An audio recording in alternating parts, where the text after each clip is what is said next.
حالا این آقا هم همینطور مرتباً ادعا میکنه ولی ما ناب آوردیم و چه کردیم. به نظر من ملت ایران رو از این چیزا نباید ترسوند. ملت ایران تحت تأثیر این حرفا قرار نمیگیره، از برخورد حق نمیهراسه. ما شروع کننده نیستیم، ما به کسی ظلم نمیخوایم بکنیم، به کشوری حمله نمیخوایم بکنیم، اما در مقابل اون کسی که طمع داشته باشه حمله بخواد بکنه، اذیت بکنه، ملت ایران مشت محکمی به او خواهد زد.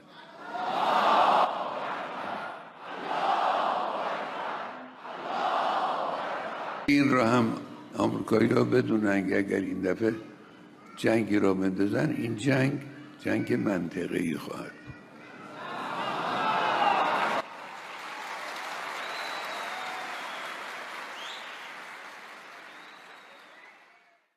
Why wouldn't he say that? Of course you're going to say that, but we have the biggest, most powerful ships in the world over there, very close, a couple of days, and hopefully we'll make a deal. If we don't make a deal, then we'll find out whether or not he was right. Well, Cuba's a failing nation. It has been for a long time, but now it doesn't have Venezuela to prop it up. So we're talking to the people from Cuba, the highest people in Cuba. We'll see what happens. I want the people that came here that were horribly treated by Cuba to be taken care of, to be able to go back and do what they have to do. You know, they have their family there. They haven't been able to see them in years, many, many years. So I think we're going to make a deal with Cuba. It's in bad shape. Cuba's in bad shape. Cuba has a humanitarian problem. Do you support all federal Border Patrol agents and ICE wearing body cams? We'll be talking about that in the near future. Okay? But you saw my note that I put out yesterday. That was pretty, I think it was pretty conclusive. Look, we stopped crime in our country and the border is the best it's ever been. Thank you very much. I got to go to a wedding.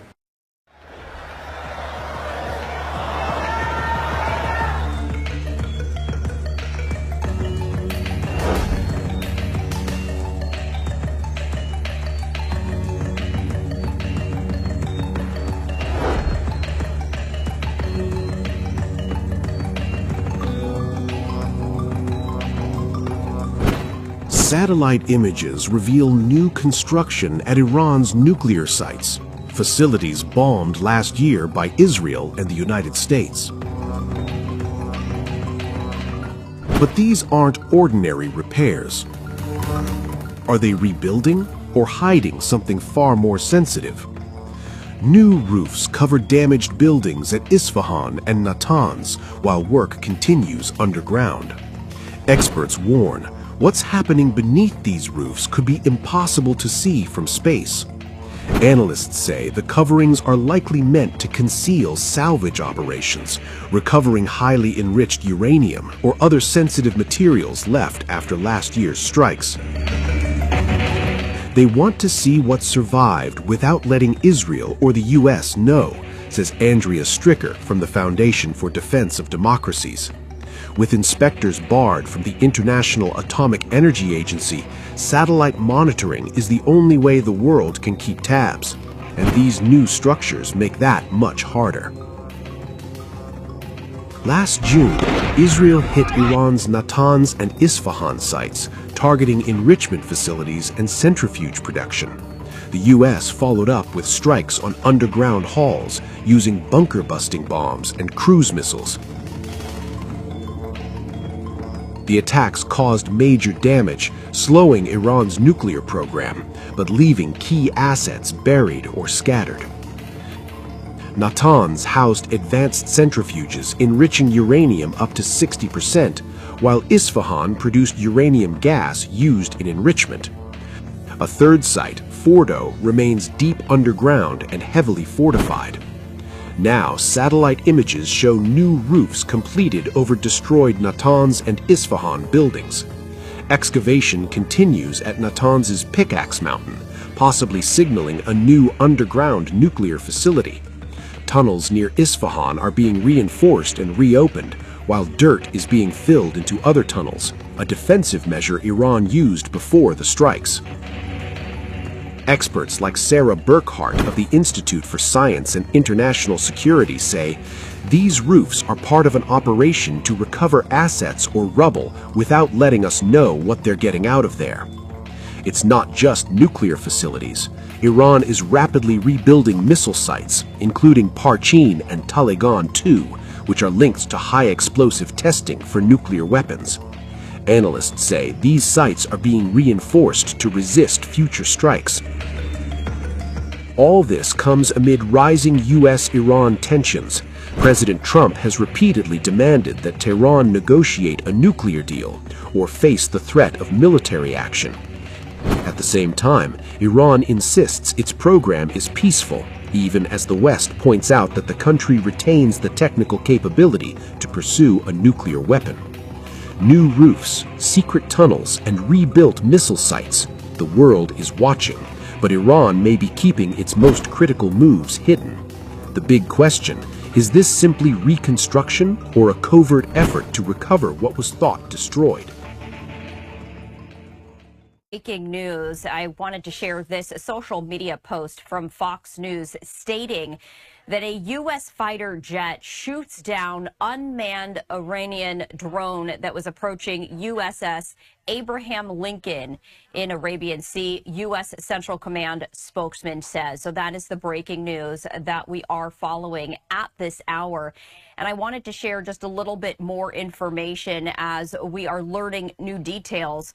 The U.S. Central Command says a U.S. Navy fighter jet shot down an Iranian drone that was approaching the aircraft carrier in the Arabian Sea. This is a post by the Associated Press sharing that information, saying that there was unclear intent. Now, in an emailed statement Tuesday, U.S. Central Command said the drone, quote, aggressively approached the aircraft carrier with unclear intent, and it continued to fly toward the ship despite de-escalatory measures taken by U.S. forces operating in international waters. The U.S. military says the shootdown also occurred within hours of another incident in which Iranian forces harassed a U.S. flagged and U.S. crewed merchant vessel that was sailing in that area.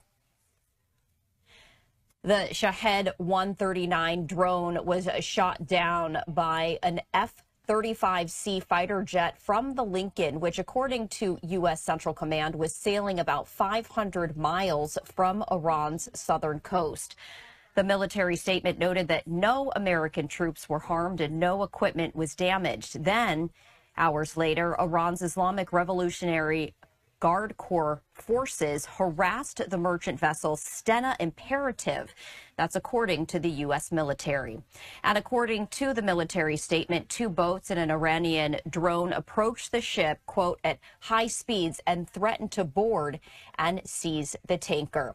So we did want to share the very latest as we are continuing to follow this breaking news. U.S. Central Command says a U.S. Navy fighter jet shot down an Iranian drone that was approaching the aircraft carrier USS Abraham Lincoln in the Arabian Sea. In an emailed statement, U.S. Central Command said that the drone aggressively approached the aircraft carrier with unclear intent, and it continued to fly toward the ship despite de-escalatory measures taken by U.S. forces operating in international waters. The U.S. military says the shootdown also occurred within hours of another incident in which Iranian forces harassed a U.S. flagged and U.S. crewed merchant vessel that was sailing in that area. We, of course, are going to continue to follow all of the developments of this breaking news and also share reaction from top leaders as they come in. For now, though, stepping away for a break.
Just days before high-stakes nuclear talks resume, Iranian state television drops striking new footage: underground missile cities packed with some of Iran's most powerful weapons. At the center of that message is one missile in particular, Khorramshahr 4, also known as Khaybar. This is not just another weapons reveal, it's a signal, timed, calculated, and aimed squarely at Iran's rivals. The Khorramshahr 4 is Iran's most advanced medium-range ballistic missile, developed by the country's Aerospace Industries Organization and operated by the IRGC Aerospace Force. First unveiled in May 2023, this missile represents the fourth generation of the Khorramshahr family, a program rooted in North Korean missile designs but heavily upgraded by Iran. Let's break down why this missile matters. Range and power. Khorramshahr 4 has a reported range of around 2,000 kilometers. That puts Israel, U.S. bases across the Gulf, and even parts of southeastern Europe within reach. But range is only part of the story.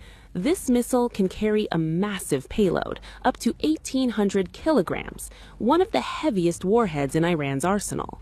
It can deliver a single high-impact warhead, cluster munitions, or potentially multiple warheads. In short, fewer missiles, more damage. Speed and survivability. Iran claims the missile reaches hypersonic speeds, up to Mach 16 outside the atmosphere and Mach 8 during re-entry. That extreme speed, combined with a maneuverable re-entry vehicle, makes interception far more difficult for missile defense systems. It's liquid-fueled, but with hypergolic propellants, allowing launch preparation in as little as 12 to 15 minutes. Fast to fire, hard to stop. The recent footage shows these missiles stored inside vast underground tunnel networks, what Iran calls missile cities. Thousands of weapons, hidden, protected, and ready to launch even after a first strike. This confirms what analysts suspected. Khorramshahr 4 is now fully operational. All of this comes amid rising U.S.-Iran tensions in early 2026. Nuclear talks are restarting in Oman. Washington wants limits, not just on nuclear activity, but missiles, proxies, and regional aggression. And the backdrop? A 12-day war with Israel in 2025, increased U.S. military deployments, and open warnings from Tehran that any conflict would target U.S. allies, especially Israel. Iran says this is deterrence, not preparation for immediate war, but the message is unmistakable. We are armed, we are protected, and we can strike back hard. For now, analysts see this as leverage at the negotiating table, but in a region already on edge, displays like this raise one dangerous risk: miscalculation. And in today's Middle East, that's a risk no one can afford.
get our license, also going to get your boss.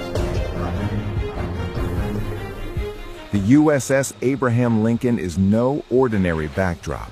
As one of America's most powerful aircraft carriers, its presence in the Arabian Sea sends a signal that echoes far beyond the deck. This weekend, that signal became unmistakable. U.S. Central Command Chief Admiral Brad Cooper visited the carrier alongside President Trump's lead Iran negotiators, Special Envoy Steve Witkoff and Jared Kushner. The visit comes at a critical moment, with diplomacy fragile and military pressure very real. Witkoff described the carrier and its strike group as keeping us safe and reinforcing President Trump's doctrine of peace through strength, a phrase that blends negotiation with unmistakable force.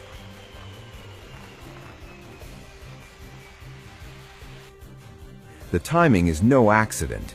Just days earlier, U.S. and Iranian officials held talks in Oman. U.S. President Donald Trump described the talks as very good, confirming more discussions are planned next week. But the presence of a U.S. carrier suggests Washington may be preparing for multiple outcomes. Trump has repeatedly warned that force remains an option if Iran refuses to strike a deal. The deployment of the Abraham Lincoln and other warships underscores that warning. Diplomacy backed by firepower. Gulf Arab states fear that any military confrontation with Iran could spiral quickly, dragging the region into a wider conflict. Memories of last year's 12-day Israel-Iran war remain fresh. Iran, meanwhile, is urging calm. Foreign Minister Abbas Araghchi says nuclear negotiations must happen without threats or tension, insisting talks will focus solely on the nuclear issue, nothing more. Adding another layer, Israeli Prime Minister Benjamin Netanyahu is set to meet President Trump in Washington this week, with Iran squarely at the top of the agenda. For now, the USS Abraham Lincoln stays on station. Diplomats talk, warships wait, and the region watches every move, knowing the balance between negotiation and confrontation has rarely felt this thin. A chilling warning has erupted from the highest levels of Iran's military command. Tehran says any strike on Iranian soil will not be limited, controlled, or contained. It will spread, it will escalate, and it will ignite a chain reaction across the Middle East. As U.S. forces surge into the region, Iran is drawing a hard red line, signaling that the next move could shatter fragile balances, redraw security maps, and push the region toward a confrontation with consequences far beyond a single battlefield. The warning is clear. The stakes have never been higher. Iran's top military commander has issued one of the strongest warnings yet amid rising regional tensions.